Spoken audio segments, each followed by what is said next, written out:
बिहार चुनाव पर नीतीश कुमार का एक संदेश सामने आया है। उन्होंने कहा, आए मिलकर नया बिहार बनाए। पहले बिहारी कहलाना अपमान होता था, अब बिहारी कहलाना सम्मान की बात है। इस स्थिति में हम लोगों को बिहार मिला था, उस समय बिहारी कहलाना अपमान का विषय था। तब से हमने पूरी ईमानदारी और मेहनत से दिन रात काम करके आपकी सेवा की है। जिस स्थिति और आगे आपको दिखाते हैं देश से जुड़ी हुई 5 बड़ी खबरें। छत्तीसगढ़ स्थापना दिवस के रजत जयंती महोत्सव पर प्रधानमंत्री मोदी आज राज्य का दौरा करेंगे, जहां वो देश के पहले डिजिटल ट्राइबल म्यूजियम समेत कई विकास योजनाओं का उद्घाटन करने वाले हैं। प्रधानमंत्री मोदी आज छत्तीसगढ़ को करीब 14,000 करोड़ की सौगात देंगे। रक्षा मंत्री राजनाथ सिंह मलेशिया के दौरे पर है, जहां वो आज कुआलालंपुर में 12वीं आसियान रक्षा मंत्रियों की बैठक में शामिल होंगे। शुक्रवार को कुआलालंपुर में राजनाथ सिंह की अमेरिका के वॉर सचिव पीट हेग्सेथ से मुलाकात हुई। इस दौरान वार्ता में अमेरिका और भारत के बीच एक अहम रक्षा एग्रीमेंट पर मुहर लगी।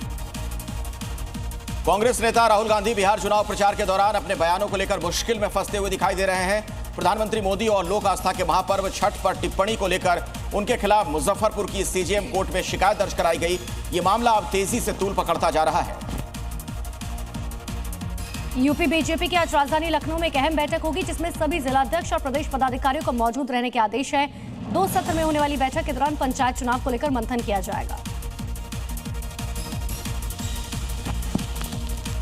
आईआरसीटीसी से जुड़े भ्रष्टाचार के मामले में राउस रेवेन्यू कोर्ट आज अहम सुनवाई करेगा। आपको यह बता दें कि पिछले दिनों कोर्ट ने लालू यादव और उनके बेटे तेजस्वी यादव, पत्नी राबड़ी देवी समेत 14 लोगों के खिलाफ आरोप तय किए थे। अलीगढ़ के गांव से सनसनीखेज वारदात सामने आई। बाइक सवार प्रॉपर्टी डीलर युवक पर थार में आए बदमाशों ने हमला कर दिया। गंभीर तौर पर वो घायल हो गया है। वारदात के बाद बदमाश मौके से फरार हो गए हैं। स्थानीय लोगों की मदद से घायल युवक को फिलहाल हॉस्पिटल में भर्ती करवा दिया गया। शख्स की हालत हालांकि अब स्थिर बताई जा रही है। थार से आए बदमाशों ने फायरिंग की थी और बदमाश मौके से फरार हो गए।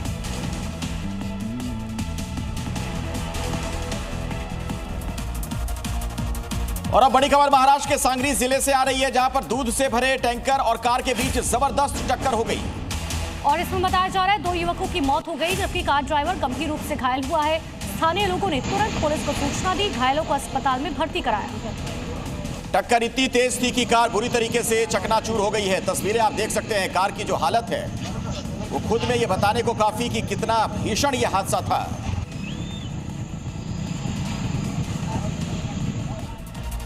दिल्ली में बागेश्वर धाम सरकार की आगामी दिल्ली से वृंदावन धाम तक की पदयात्रा को लेकर मुस्लिम समाज के प्रमुख लोगों की एक बैठक हुई। तो बागेश्वर महाराज के साथ संपन्न हुई है ये बैठक। इस बैठक में फैज खान, नाजिया इलाही खान सहित मुस्लिम समाज के कई प्रतिनिधि मौजूद रहे। फैज खान ने कहा कि भारत एक हिंदू राष्ट्र है, लेकिन यहाँ किसी को भी अपने धर्म का पालन करने से कभी रोका नहीं गया।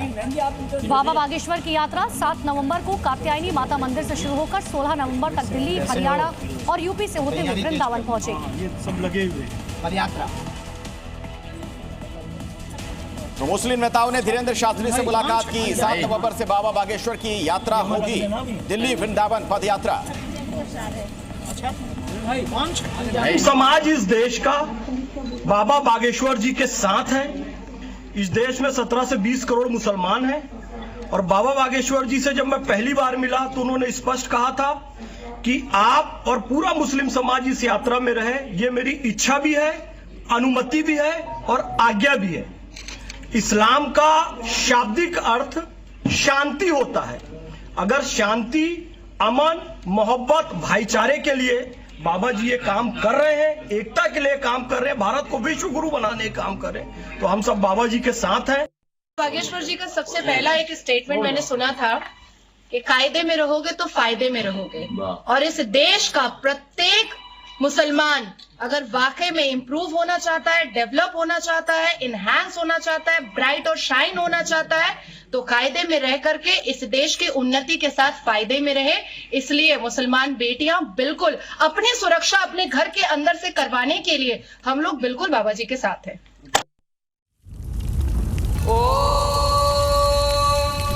त्र्यंबकं यजामहे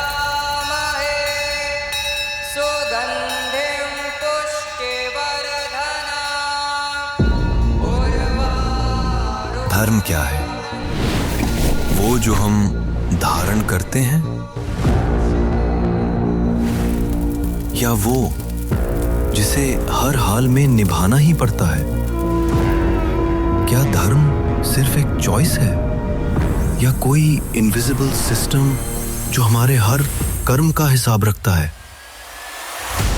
क्या धर्म सिर्फ ग्रंथों में लिखा है, या धर्म हमारे आसपास घटित होते हर पल में छुपा है? क्या धर्म वो है जो हमारे अंदर हर सांस के साथ रिदम मिलाने की कोशिश करता है? क्या धर्म कोई रूल बुक है, या धर्म सिर्फ एक मान्यता है? आखिर धर्म है क्या? सच सीजन 3 स्पेशल एडिशन रविवार रात 9:58 पर।